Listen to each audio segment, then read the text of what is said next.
This is Scott Richmond and Arnie Sherman. You're listening to What Do You Know on Newstalk KGVO, AM 1290 and 1015 FM.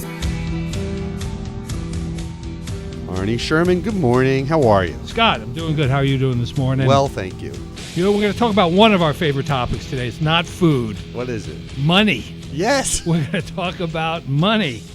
You know, and the shortage of investment capital, is that real or not real? Is it tough to find money for small business in Montana?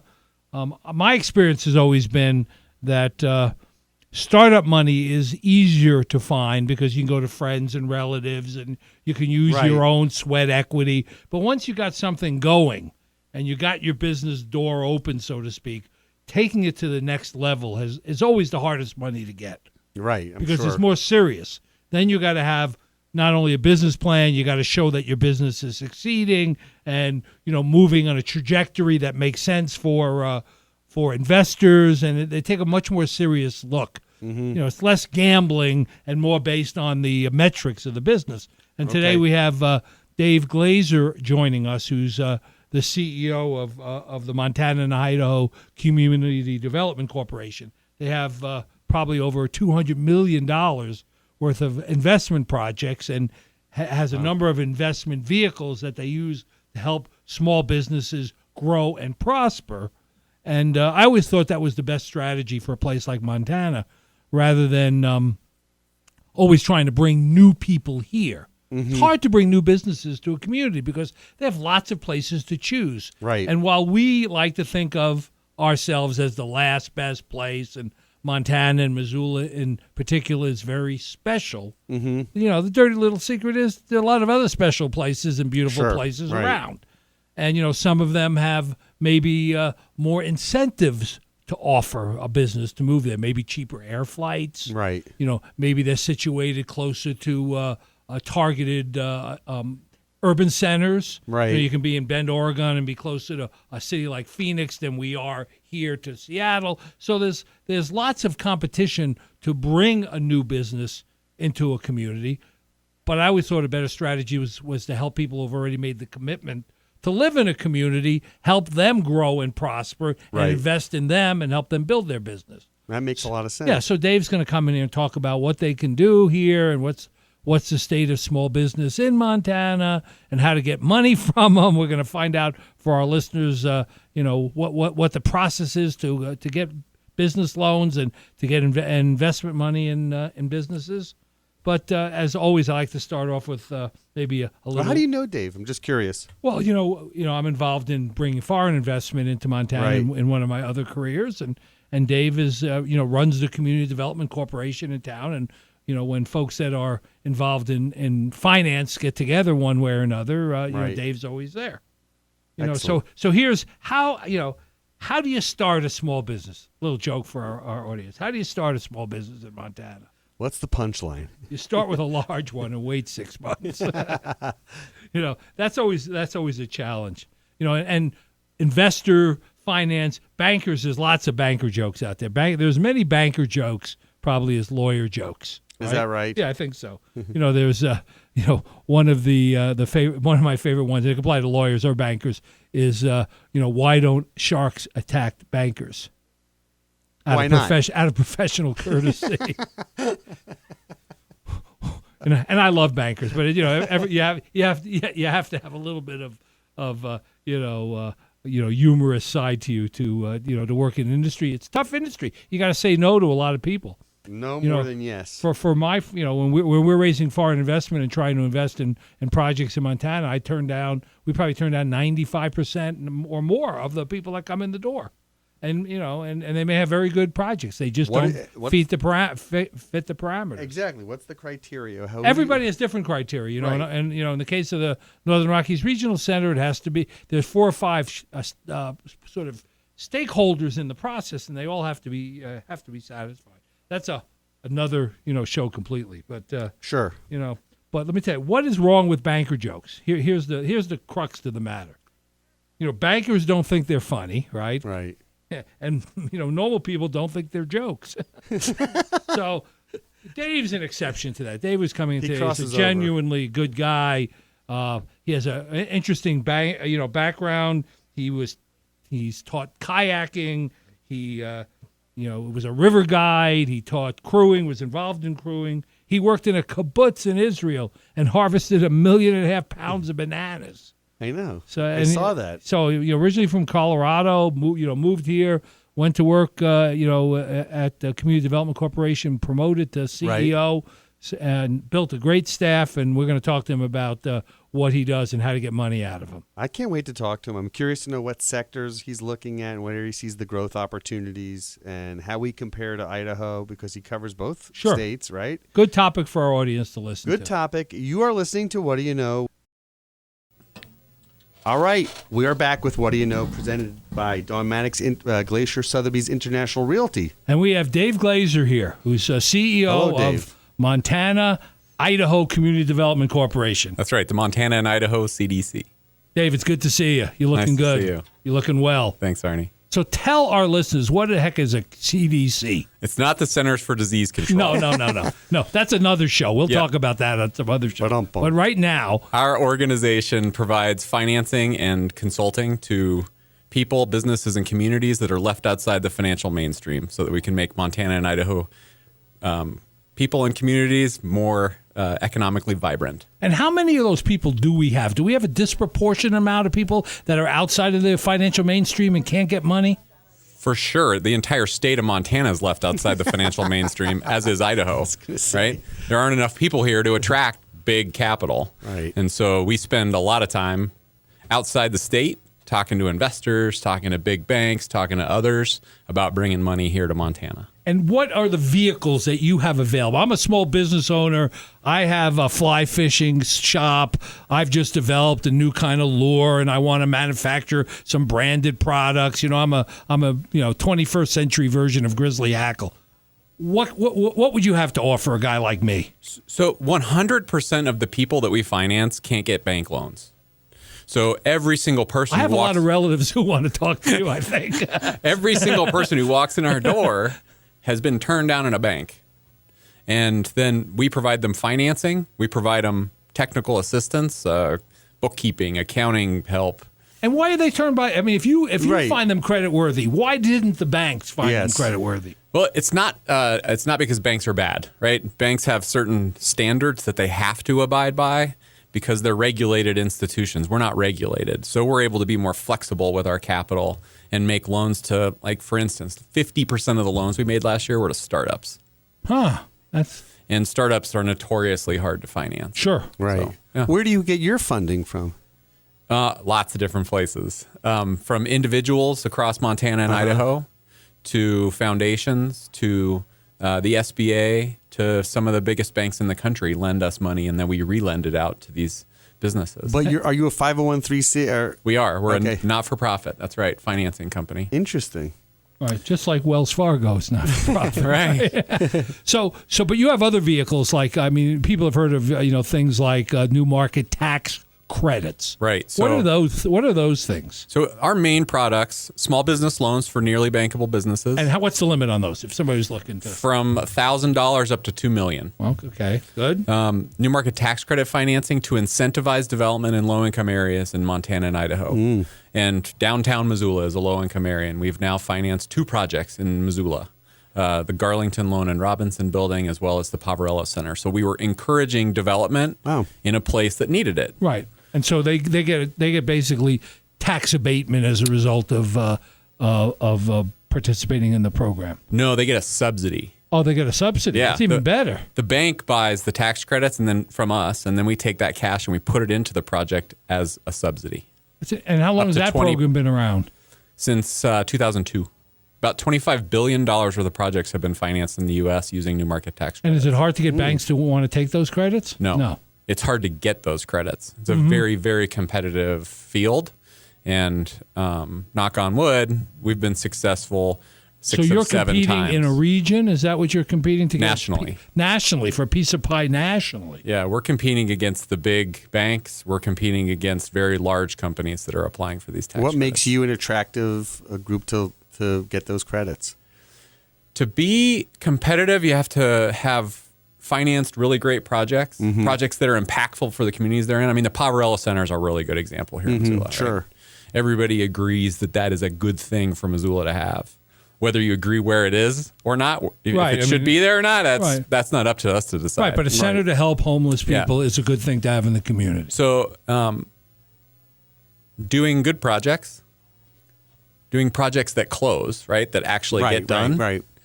And then having really strong pipeline of more projects, right?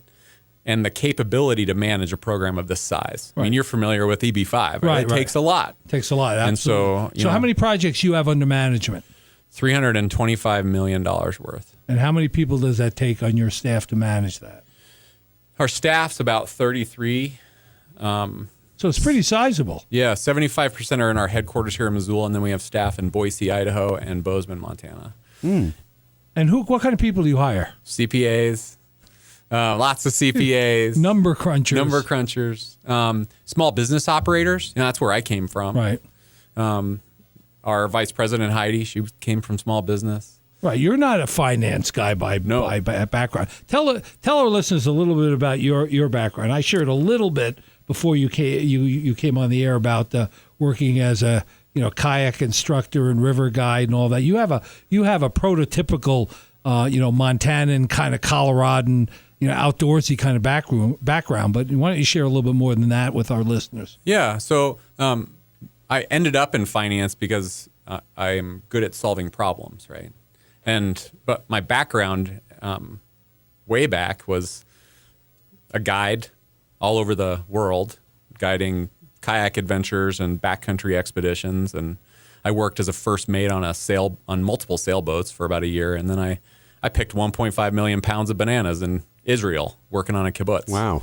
So all of those experiences, I was always very clear about I want to go try that.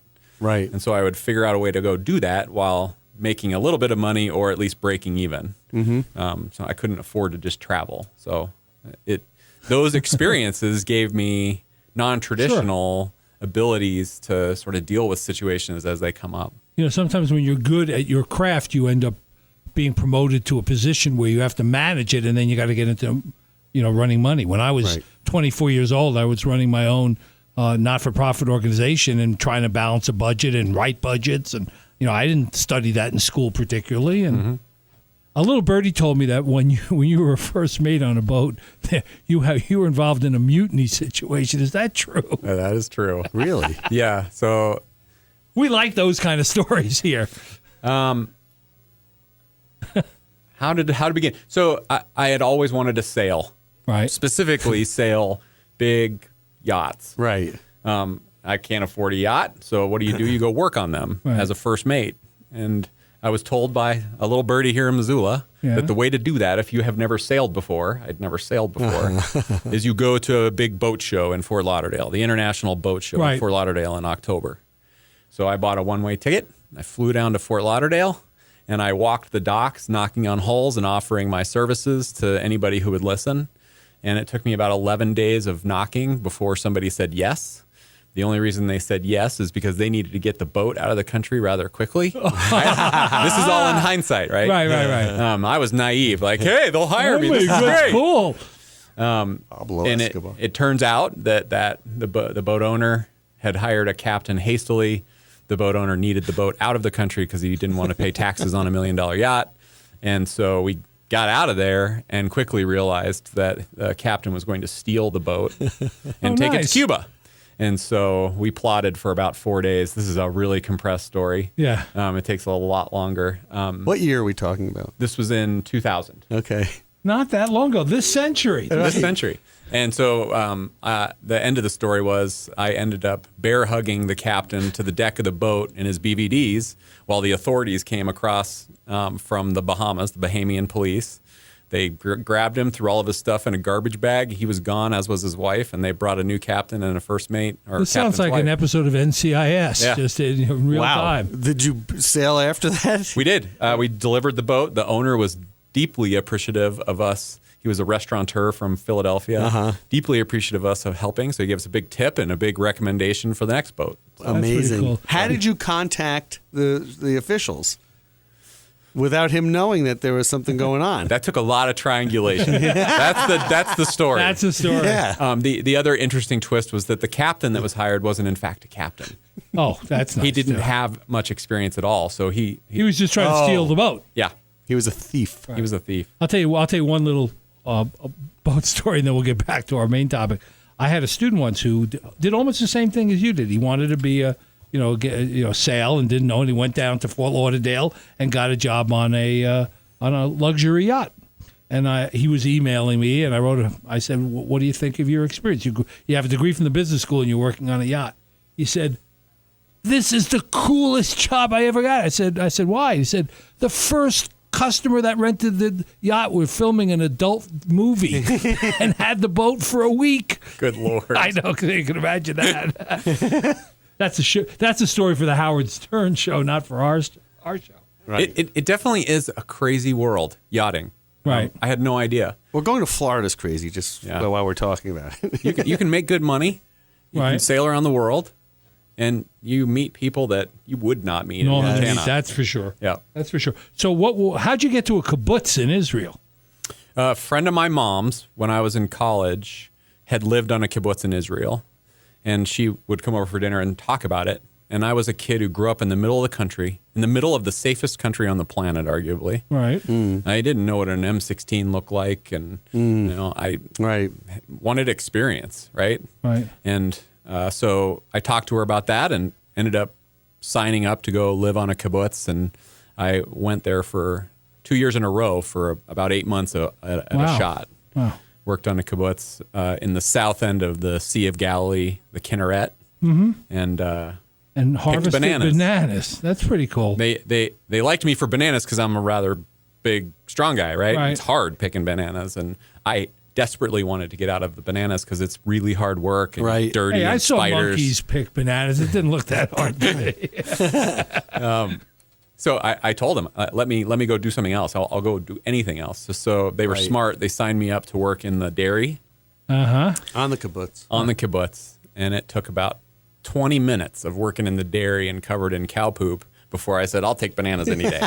Bananas seem like a reasonable choice. Thank you very much. So here's a guy, Dave, who's adventurous. Right. I mean, he's more adventurous. And just this 5 minutes of story is more adventurous than most people. Sure. How do you get your adventure fix working in, community development corporation, lending money? It sounds kind of pedestrian compared to the other things you've done. Well, I have twin daughters who are 8. Oh, well. They give me a lot of adventure. Adventures at home. That's right. I love the work I do. I think it's fascinating. I get to travel all over both states. We live in an amazing place. I get to talk with people in all these communities, people I wouldn't normally run into, and hear their story. And I love that.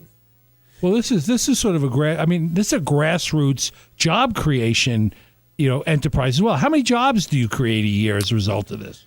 So, in the last 10, we've created about 5,000 jobs. That's tremendous. Yeah, it is. And, we have the small business, the new market tax credits financing. We also have a down payment gift program to help people get into homes. We finance co-ops so that co-op made up of mobile home owners can buy the land underneath their homes. And so we have a lot of different community facilities loan fund. So we finance nonprofits. That's all great. We kind of show up with a Swiss Army knife of a financing company to help these communities be successful. Let's do a quick ID. Our guest is Dave Glaser from the CDC. You're listening to What Do You Know on Newstalk KGVO, proudly presented by Don Maddox Glacier Sotheby's International Realty. So tell us about one of the companies that you finance that you found, the most interesting, or when people ask you to tell a story, one that you like to pick out and talk about. Is there one? Yeah, there's a lot. Very recently we made a loan to the Darby Rodeo Association.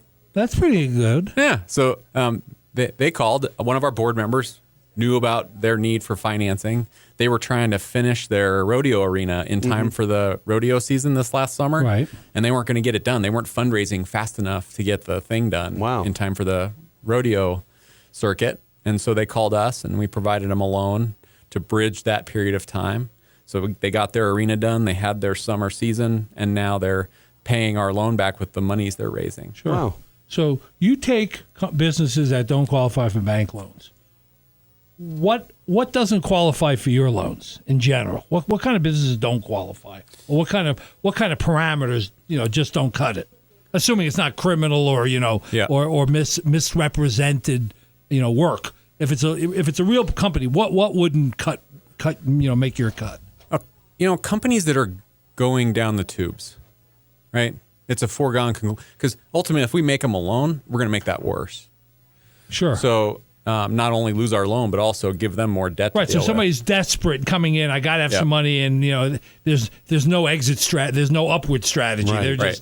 They're just trying to tread water and keep going for another month or two. Yep. Or somebody who comes in and says they're going to run a business and they've never run a business before. You really got to have some experience. Sure. Or resources around you to give you that experience. You don't have to have been a small business owner, but you better have done your homework because it's not easy as soon as you open that door. Do most of the companies you work with need your consulting help before you're going to lend them money because they're not really ready for it?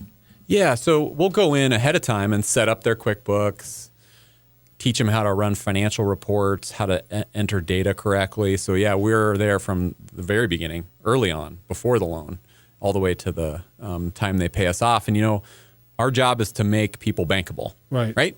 To increase the doors of opportunity in our 2-state region, build the middle class, right? And we're doing that ever faster. So Glenn Beck on Missoula's News and Weather Station. Make some Newstalk, KGVO, AM 1290 and now 101.5 FM. For that Depend on it. Months on average. So we're going to do twice the number of lending in the same amount of time. Wow. And double our impact. Wow. So What's the average size of the loan? average loan size in Montana is about $130,000. Average loan size in Idaho is about $150,000. And why is it more in Idaho? Because most of our lending happens in the Boise Valley, Treasure Valley area, Right. and I suspect they're just larger businesses there. Sure. So do you charge for those services to get a company ready to get a loan from you? No, because that's part of our loan, right? So you'll work with a company for an average for 33 months for free? Well, no, we're lending them money. I know, yeah. Well, you and do you get paid from the money you lend? Oh yeah, you betcha. Yeah. Oh, good. I was trying to figure out whether you needed business consulting for your model. No, but apparently I saw how this ends up. This is good. yeah, you see down the road. I'm a little slow on the. No, I get it. But hopefully they only need you once, and there are no repeat loans, are there? On occasion, we'll have somebody come back. Like for instance, this is a good one. Plains Physical Therapy.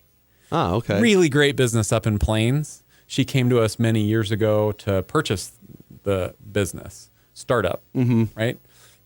Not a lot of collateral, relatively new to the business world, physical therapist. So we provided the loan. She paid off our loan.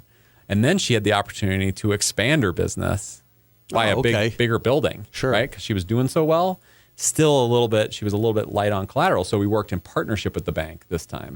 So we did like 30% of the loan, and the bank did the other 70. And that helped her get that other 70, the fact that you were there. That's exactly right. We're like the crowbar. Right.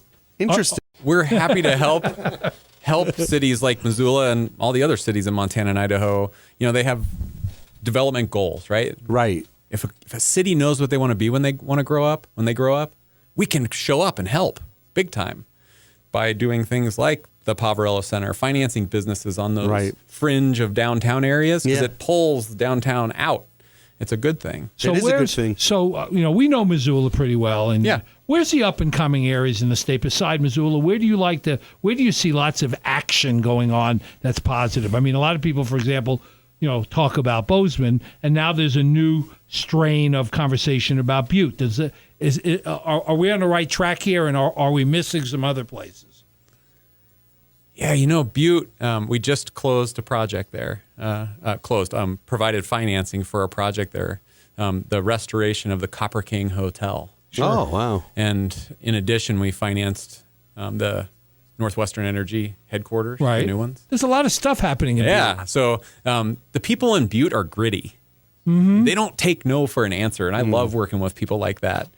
They just keep showing up. and the wind blows in the same direction up there, so everybody is leaning into it, right? Right. In a place like Missoula or Bozeman, we have the luxury of relatively more resources, so we tend to do a lot more fighting with one another about what it is we should be when we grow up. Right. Where in Butte, it's really clear. It needs to be anything but the way they were. Right. Great Falls is similar. They're really aligned with how they want to make sure they survive as a city. What kind of trends do you see happening in communities like Butte and Great Falls?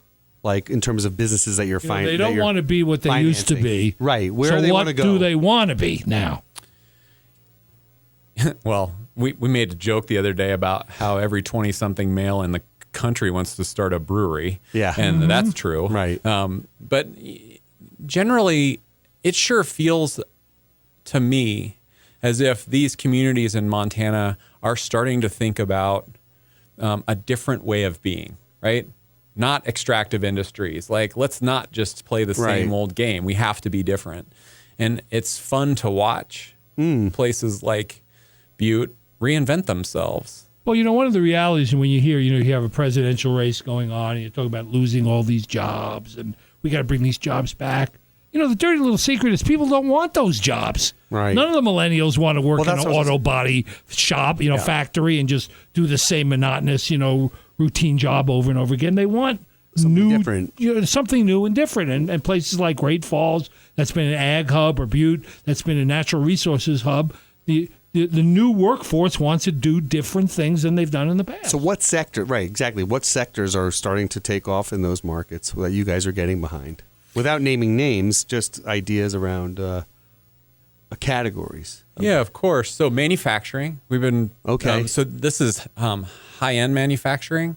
Really? Yeah. So we financed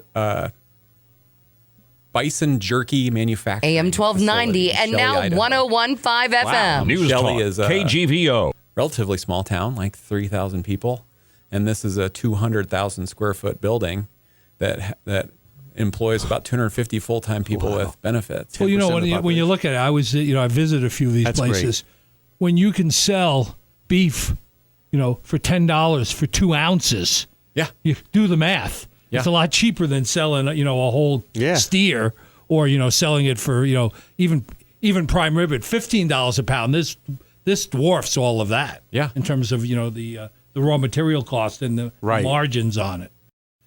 Why is whitefish cool and hip and whatever, and Hamilton, Montana really, isn't? So those sorts of, those sorts of He's picking decisions. fights over here. No, I'm just saying. You make a really important point. Communities that have a singular mindset make a difference. When I first moved to Montana, Whitefish was a place you went to ski and you never went there other times of the year. And now they have more tourists in the summer than they do for skiing. Yep. Because, of Whitefish Lake and the zip lining. They really made that a 12-month-a-year, venue destination. Mm-hmm. And it wasn't 20 years ago. It wasn't. No. I can't help but think that Dave's background and his history, working on a kibbutz, and beyond, but informs how he looks at what you're doing. I thought the mutiny informed more about a little bit of both, though, right? Yeah. These life's experiences actually inform how you actually conduct yourself today. Yep. It really does. It's interesting. I had no idea what I was doing back then, but it turned out I was providing myself with a set of skills that would be hard to attain elsewhere. Sure. And then you did go back to school and get a little bit additional finance training to do what you are doing now. So, I guess I'd never thought about it that way before. Those well, good. We're here to help you. Non-linear. Thank you. This is like counseling. This is counseling. Yeah, right. All right, you're listening to What Do You Know on Newstalk KGVO. Dave Glaser's our guest from the CDC. We're digging deep into his background. We'll get him straightened out. By the way, what are your parents like? No. No. Anyway, we're presented by Dawn Maddox, Glacier Sotheby's International Realty. Good. So, I want to get back to so you 10 years ago maybe went back and got a more of a focus on finance, or more recently than that? I studied. I got a graduate degree at the University of Montana. I finished in 2000, the environmental studies program. and my thesis had to do with restoration ecology, restoration of streams. So nothing to do with finance. Right. But after finishing my master's and working in environmental consulting for a number of years, I was always much better at helping those firms make money than I was at doing the science. And so that was my real passion. I loved working in so you had a natural affinity for it. Yes. Thanks to my dad. So, taking that science background and being able to speak to a big staff of scientists about, like, this is why it's important that we make money. Right. So that we can keep doing our science. Exactly. I mean, it's a perfect example because lots of times people are in the business they're in because they love the service or the product. They don't know much about running a business. I was working with a group not too long ago who were all in love with their product and had something that was very much in demand. And all they wanted to talk about was the manufacturing and improving the product, and they had no idea of the business side of how to make that work. They didn't know how to ask for a loan. They didn't know how to figure out how much they needed or wanted. And I'm sure you run, particularly in a state that has so much entrepreneurial business, as Montana and Idaho has. I'm sure you run into a lot of those people who come in and just are excited about their product but have no idea how to talk about the business end of their operation. Yeah. It's definitely a characteristic we see a lot. Yeah. When you go to conferences and meet your colleagues from other states, how do we compare? Do you hear the same kind of stories from other places, or are their experiences not quite as representational of the inland Northwest as ours are? They're the same, but there is a mystique about Montana. Sure.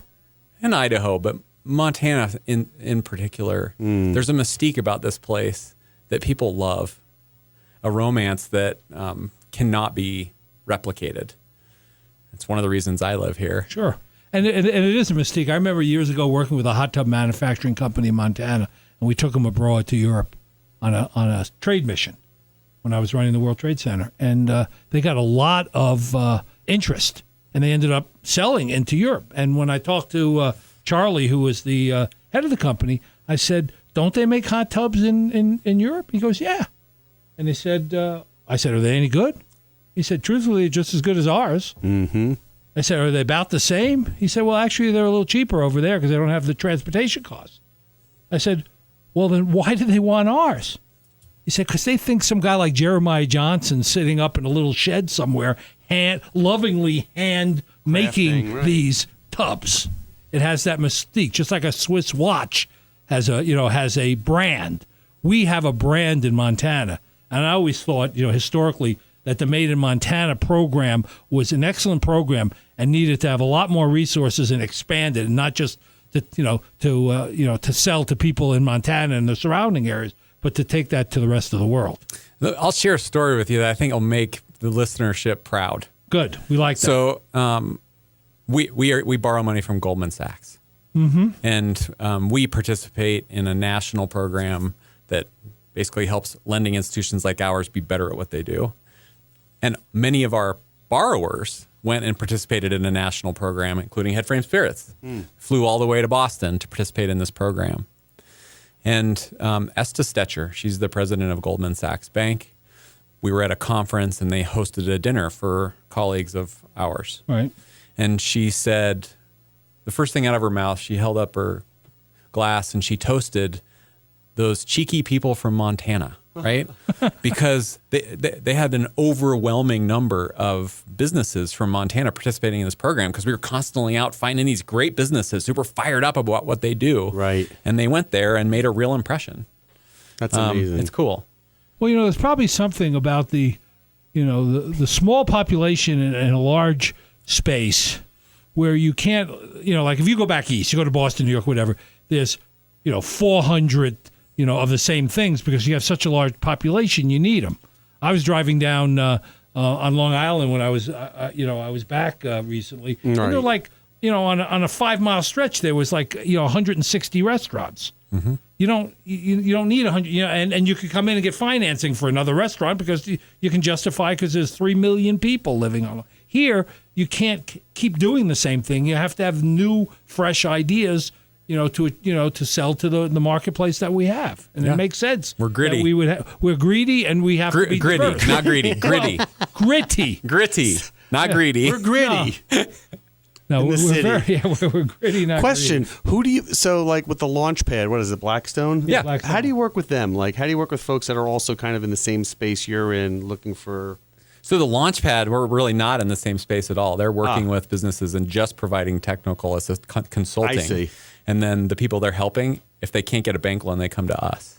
I So it's see. a really good ecosystem of organizations in Missoula. Who else like Launchpad would be in that ecosystem for Missoulians? At the University of Montana, they host the Small Business Development Center. Okay.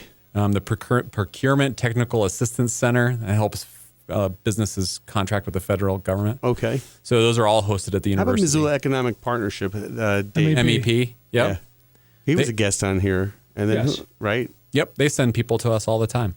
Interesting. Yeah. So do you find good camaraderie among the organizations? Oh, yeah. pretty much. Yeah. And the banks as well. Yeah. Yeah. As long as organizations have a clear idea of who they are and what they're providing, it works out just fine. Tell us about Bozeman for a quick second, and then I want to break for our last segment. Is Bozeman? Everyone looks at Bozeman. Sometimes they have envy in Missoula. Bozeman envy, like, oh, they're able to do this, this, and this. Why don't we do that? What's going on down there that's different? Besides the 6 inches of snow on the Right. ground today. But realistically, like, what is different about how they approach this type of development, and how do we versus us? I mean, they have more space than we do, clearly. I would say that from our perspective, they're yes. doing about the same as we are. I mean, our Are they? Bozeman staff, we have about 6 staff over there. Mm-hmm. And we've done about as many projects and financing in Bozeman as we have in Missoula. I wouldn't say that they're better or worse by any means. Same industries, same categories, or We haven't financed the nonprofit facility in Bozeman, but like Universal Athletic Services. Oh, yeah. One of my favorite Montana companies, by the way, Sure. along with Great Harvest. Right. Our board chair was the COO of Great Harvest for many years. I love that company.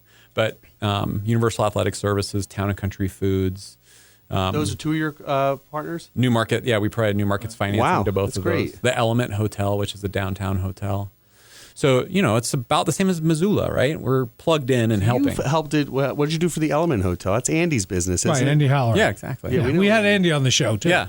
So we provided incentive financing to get the project done because That's great. Bozeman said we need a downtown hotel. So we've done about the same, but we're Right. twice the population. So it Sure. has maybe a little bit more of an impact. The other thing that Bozeman has that we don't really have is they have the Big Sky, resort Yes. that has a lot of high net worth individuals and a lot of entrepreneurs that travel there. And there's Yellowstone Club and Moonlight Basin and Spanish Peaks, Yep. and that's all expanding. They've just they're doing a $300 million expansion of Yellowstone Club, and everything's going gangbusters down there. And they're the town Right. that services that high end Yep. community. So that leads to a lot of entrepreneurship. Let's wrap up this segment. Our guest is Dave Glaser, the CEO of CDC, and we'll be right back. You're listening to What Do You Know on Newstalk KGVO. Back after this. All right, we're back with What Do You Know on Newstalk KGVO. Thanks to Don Maddox of Glacier Sotheby's International Realty. So I have a titanium snow ski company that I've started here in Montana. We only have a couple of minutes here. I'm coming in to see you because I have great ambition and great plans. What do you say to me when I walk in the door? I come in and say, I need some money. I want to make more skis. I got 3 more designs I want to produce. I think I need $100,000. What are you going to say to me? Oh, well, we'd love to see your projections, right? We'd love to see your taxes from last year and the year before that. Taxes? Taxes, yeah. I'm like Donald Trump. I don't pay any stinking taxes. We'd love to see your internal financials so make sure they tie to your taxes. Right. So, yeah, I mean, we take a look at the business and make sure what you're saying is, in fact, what's happening. And then So a validation process. Validation. And the company may not have. I run into a lot of people, I'm sure you have. Yeah. I got some books, I keep some records, cash flow in, cash out, that kind of thing. So my sister-in-law's a bookkeeper. She does my taxes for me. I can get that stuff together for you. you got a copy machine here. Right. Yeah, I mean that's have a mimeograph. that's not atypical of what you might see with somebody walking in the door. Yeah, and the people who are successful, you asked this question earlier. The Right. people who are successful walk in the door, people who are willing Right. to pay back loans and able to pay back loans, whether that be from the business. Businesses fail, right? Right. So if they couldn't pay back the loan with the business that they started or are running, they go get a job and they pay back their loan. Mm-hmm. So those are people who are successful generally in life, right? Right. And- do you have to do a little bit of kind of investigative work about their betcha. not just about the business, about their life and their Yeah. family, right? Absolutely. So when you think about where we're lending 100% of our loans to unbankable people. Right. And so that generally means that they don't have a lot of collateral, they don't have a lot of cash. Right. So these are people who are And I'm just getting out of the recovery program. creating a startup or whatever. And so we necessarily have to dig different places. Sure. Right? Yeah. Sure, because they've been turned down. Somebody Right. already passed judgment on them, and they're coming off to the you. grid. Yep. And they're probably a little bit more not desperate, but they've already been turned down, so they have a different sense of urgency, perhaps, than or confidence than they had before they got turned down. And here's the amazing thing: 99% of them pay us back. That's That's the tremendous. same rate that banks have their loans paid back. That's amazing. So, I mean, I believe really strongly in our work because our country needs more opportunity, right? We're hearing a lot about it at the national level. Sure. There are big swaths of people being left out of the economy. And one way to make sure that there are doors of opportunity is through an organization like ours. Right, and Montana, as a result of what you're doing and other things that are happening here, we have one of the most fastest growing and thriving entrepreneurial track records of any state. Right? Isn't that correct? Yes, absolutely. Well, Dave, you've been a great guest. Thank you so much. How do we get a hold of you? How do entrepreneurial, aggressive? I got a loan idea for you. Aggressive Montanans and Idahoans, right? Is that right? Idahoans, yep. How do they get in touch with you? You can call 844-728-9234. Very good. And Or a website? www.mtcdc.org. All right, Dave Glaser, CEO of the CDC. You've been a great guest. Thank you so much. Thank you. It was a pleasure. Arnie, I'll see you Look next forward week. to seeing you soon. Guess what? Tomorrow night, or not tomorrow night, Tuesday night, our final debate party is at Imagination Brewing. So we'll see you at Imagination Brewing on the 19th. Dave, thanks again. I'll see you next week. Take care, Scott.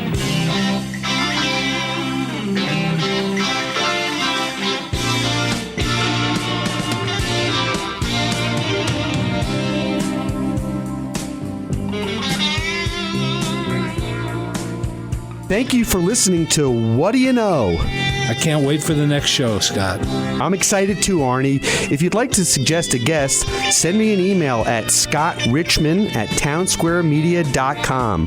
We'll see you next week. And thanks for listening to Newstalk KGVO, AM 1290, 1015 FM, and newstalkkgvo.com.